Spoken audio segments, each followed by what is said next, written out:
घर के बाहर एक चारपाई पड़ी थी। उस चारपाई को उठाने के लिए एक 22 साल की लड़की बाहर आई। जैसे वो चारपाई उठा रही थी तभी लाइट भागी। लाइट भागते के साथ ही उस लड़की के चीखने की आवाज़ आई।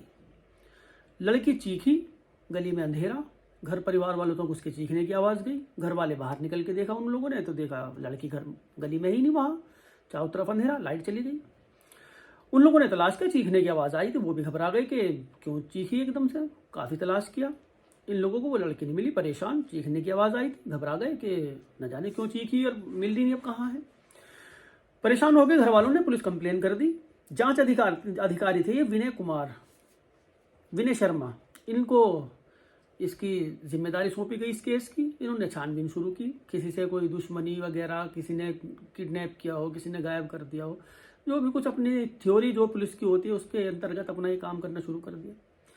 कोई भी सुराग नहीं मिल रहा कि ये लड़की गई तो गई कहाँ। इस लड़की का नाम था प्रीति, उम्र इसकी 22 साल। इनके पिताजी संतराम, ग्रेटर नोएडा के कासना थाने के अंतर्गत इनका घर है, वहाँ की ये रहने वाली थी। अब प्रीति अचानक से गायब हुई। महकमे में हड़कंप, जवान लड़की अचानक से कहाँ गायब। पुलिस ने एक टीम बनाई, इसकी छानबीन शुरू की, लेकिन लड़की का कोई सुराग नहीं मिला। तो कि गई तो गई कहाँ। इसकी कॉल डिटेल वगैरह देख ली कि अफेयर वफेयर है या कुछ नहीं मिला। अब 2 महीने धीरे धीरे इस लड़की को गायब हुए हो गए, लेकिन लड़की का कोई पता नहीं। इसी दौरान संतराम के पास एक अज्ञात नंबर से फ़ोन आया। फ़ोन आने के बाद इन्होंने, फ़ोन करने वाले ने कहा कि तुम्हें अपनी लड़की अगर सही सलामत चाहिए तो बेंगलुरु आ जाओ। इन्होंने ये बात पुलिस को बताई कि मेरे पास इस तरह से फ़ोन आया था। वो नंबर लिया, उस नंबर की आईडी वगैरह निकाली गई। पता लगा कि बेंगलुरु की किसी पीसीओ का ये नंबर है। पहले फ़ोन नंबर से फ़ोन आया था, फिर पीसीओ से फ़ोन आया था दूसरा। दोनों फ़ोन के बारे में इन्होंने बता दिया था पुलिस को। पहला नंबर जो था, जो सिम कार्ड से फ़ोन हुआ था, उससे सिर्फ यही कॉल हुई थी, उससे पहले उसके बाद में कोई कॉल नहीं हुई थी। यानी कि सिर्फ इसी के लिए स्पेशल वो नंबर लिया गया था, बात करने के लिए इनसे बस। एक बार एसटीडी से कॉल गई, वो पुलिस टीम वहाँ पे पहुंची बेंगलुरु, जहाँ इनको बुलाया था। वहाँ एसटीडी वाले से पूछा कि किसने फ़ोन किया था इस टाइम। उसने बता दिया कि सबकी तो डिटेल रखना मुश्किल है, न जाने कितने लोग आते जाते हैं। अब यही सब कुछ चल रहा है, पुलिस टीम परेशान। 2 पुलिस वाले बेंगलुरु रुक गए, बाकी अपना नोएडा आ गए। परेशान हो गए, पता नहीं लगा कि फ़ोन किसने किया था। एक बार एक कॉल और आई। उस कॉल के आने के बाद उसने कहा बेंगलुरु के जहाँ ये एक मंदिर है, सही नाम है उस मंदिर का, उस मंदिर के पास उनको बुलाया इन्होंने। अब पुलिस को इन्होंने बताया कि ऐसे से फिर कॉल आई। पुलिस टीम अपना चली गई। जांच अधिकारी ये विनय शर्मा, ये भी साथ थे। ये गुपचुप तरीके से साथ थे, अपना दूरी बना रखी थी इन्होंने, और ये वहाँ पे पहुँच गए जहाँ पे इन्होंने उसने उसको बुलाया था। पूरा दिन भूखे प्यासे ये इंतज़ार करते रहे। एक बाप है, अपनी बच्ची का इंतज़ार कर रहा बेचारा। पूरा दिन इंतज़ार करते रहे, लेकिन फ़ोन करने वाला उस दिन भी नहीं आया। 2 बार उसने ऐसे ही पागल बना दिया। अब कहीं ना कहीं उसको ये लग रहा था कि पुलिस इसके साथ है, या तो ये शक, या फिर वो वैसे ही हंसी मजाक कर रहा है, मस्ती ले रहा है, टाइम ख़राब कर रहा है बिना मतलब के ही। एक कॉल और आई, उस कॉल के बारे में पता लगा, वो भी एसटीडी पूछ से कॉल हुई थी। उससे पूछा जाके कि कोई आया था फ़ोन करने के लिए, इस टाइम किसने फ़ोन किया। उसने भी यही कह दी कि सबकी जानकारी रखना मुश्किल है। जिस एसटीडी से ये कॉल हुई थी, ये संयोग की बात है, वहीं से थोड़ी ही दूरी पर एक ज्वेलर्स की दुकान है और उस दुकान पर सीसीटीवी कैमरा लगा हुआ था। एसटीडी बूथ वाले को लेके उस दुकान पे गए, वहाँ टाइम पूछा, बताया कि इस टाइम की फुटेज दिखा दो। वहाँ फुटेज दिखाई गई कुछ। ये जो संतराम थे, प्रीति के पिताजी, ये भी साथ में ही थे। उन्होंने फुटेज दिखाई। अब एक शख्स, सर उसका मुंडा हुआ है, गंजा बंदा था वो। एसटीडी बूथ वाले ने भी कहा था कि उसके सर पे बाल नहीं थे जिसने ये कॉल किया था। उसकी जो ड्रेस थी वो होंडा कंपनी के कर्मचारियों की ड्रेस थी। उन्होंने पहचाना कि ये जो ड्रेस पहन रहा है ये होंडा कर्मचारियों की ड्रेस है। और ये जो संतराम थे, इन्होंने पहचान की, इसको ये जानते थे, जो ये गंजा शख्स था, कि ये यहाँ पे क्या कर रहा। अब पुलिस वाले परेशान, ये भी परेशान कि ये यहाँ पे क्या कर रहा। इसकी फुटेज नोएडा भेजी गई। नोएडा वालों ने शिनाख्त कर ली कि इसके तो मर्डर की हम छानबीन कर रहे हैं, ये तो बेंगलुरु में क्या कर रहा है। ये तो मर चुका। आए थे लड़की को ढूंढने के लिए। यहाँ एक और केस इनके हाथ लग गया जिसकी छानबीन नोएडा के अंदर चल रही थी। अब पुलिस वालों ने कि ये कहाँ पे है होंडा की कंपनी, अब वहाँ पे गए। गुपचुप तरीके से जो उसके मैनेजर थे उनसे बात की, उनसे पूछा कि कोई उत्तर भारतीय यहाँ पे कोई नया नया आपके यहाँ ज्वाइन हुआ है जिसने नौकरी चालू की यहाँ पे अभी हाल फिलहाल में। 3 लोग थे जिन्होंने नई नौकरी जो स्टार्ट की थी वहाँ पे, और ये उत्तर भारत के रहने वाले थे। इन तीनों में एक शख्स ये भी था जो गंजा था। ब्रिजेश नाम था इसका। इसने अपना नाम रख रखा था नितिन। इसका नाम था चंद्र मोहन। नितिन इसने अपना नाम रख रखा था वहाँ। एक फर्जी आईडी लेके सब कुछ फर्जी बनवा रखा था इसने, और इसको बुलाया गया। बुलाया तो इसने इंस्पेक्टर साहब को ही जानता था, पहचान लिया। इनको भी जानता था, संतराम को भी, इनको भी पहचान लिया। बस समझ गया, पोल खुल गई। इसके बारे में बताया गया कि वो मिल गया यहाँ पे, ये तो मरा नहीं। इसको भी नोएडा लेके गए। प्रीति भी मिल गई इसी के पास। वो 22 साल की लड़की प्रीति भी थी। अब इन दोनों को भैया थाने में लेके गए। थाने में पूछताछ हुई। पूछताछ में जो खुलासा हुआ, एक बहुत ही भयानक खुलासा। ग्रेटर नोएडा में एक अंसल प्लाजा के पास जली हुई कार मिली थी। उस कार में एक शख्स की लाश मिली थी। कार थी वो चंद्रमोहन की। पत्नी से पूछा, पत्नी ने शिनाख्त कर ली कि हाँ ये चंद्रमोहन ही है। अगली सीट पर वो रखी हुई थी। जब ये कार धू धू कर जल रही थी, लोग आने जाने वालों ने इसको देखा। इतनी तेज इसमें लपटे थी, किसी को भी ये हिम्मत नहीं हुई कि उसको बुझा सके। इतने दमकल की गाड़ी आई, आग बुझाई गई, इतने सब कुछ खाक हो चुका था।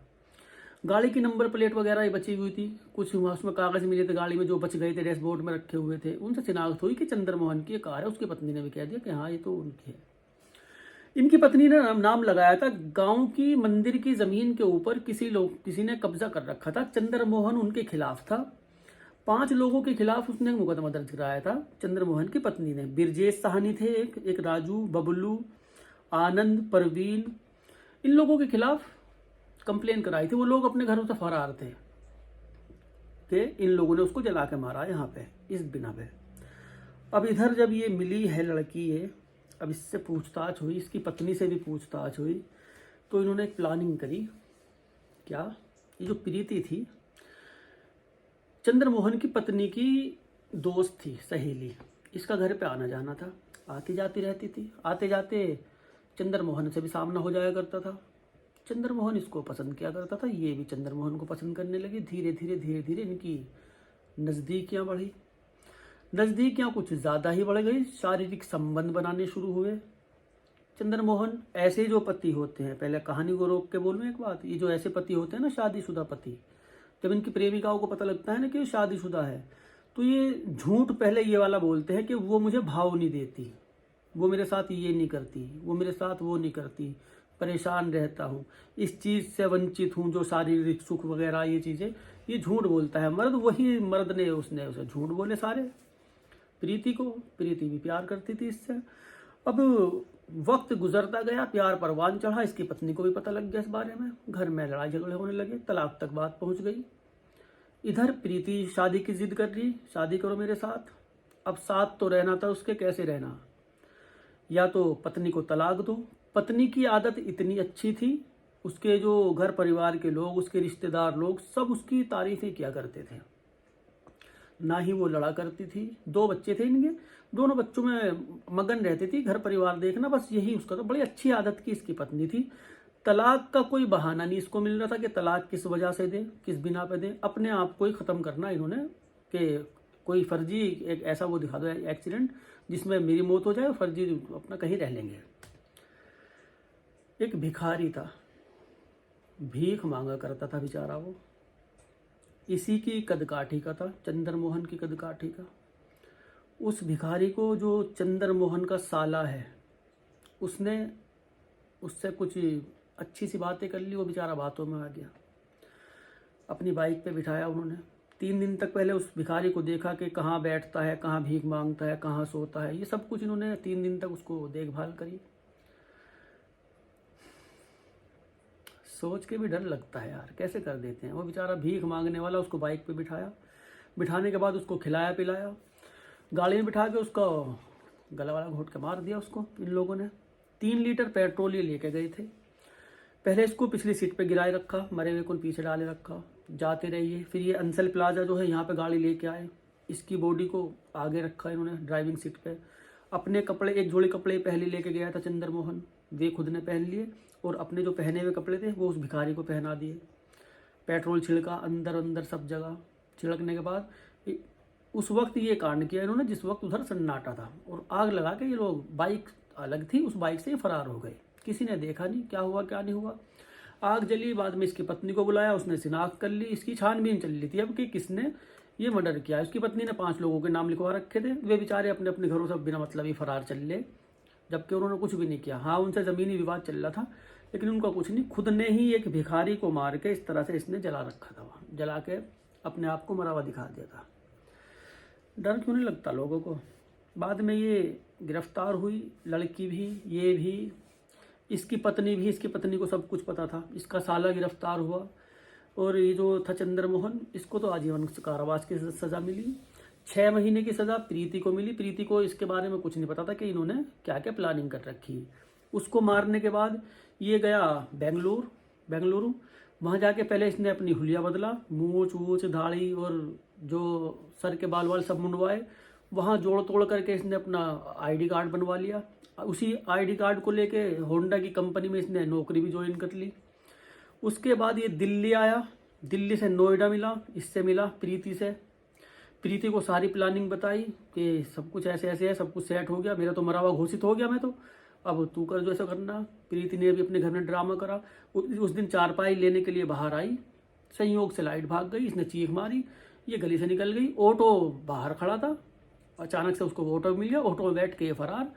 टिकट इसने पहले ही करवा रखी थी चंद्र मोहन ने। दोनों ट्रेन में बैठ के बेंगलुरु अपना ठीक ठाक वहाँ पे रहते थे। तब कहीं जाके ये सारा भेद खुला कि एक अपने प्यार को परवान चढ़ाने के लिए, अपनी प्रेमिका के साथ रहने के लिए एक भिखारी की हत्या की, घर परिवार वालों का बेवकूफ़ बनाया। जो एक मासूम सी औरत उसकी पत्नी थी उसका बेवकूफ़ बनाया। वो घुट घुट के जी रही वहाँ, अकेली महिला 2 बच्चों के साथ। पता नहीं बच्चों की भी परवाह नहीं करते। कहते हैं माँ बाप तो बच्चों के लिए जान दे देते हैं, अब बच्चों को छोड़ के भाग जाते हैं। यार कैसे लोग हैं, अपनी अय्याशियों के चक्कर में अपनी। खैर, मिलते हैं अगली कहानी में। खुश रहो, आबाद रहो, अपना और अपनों का ख्याल रखो।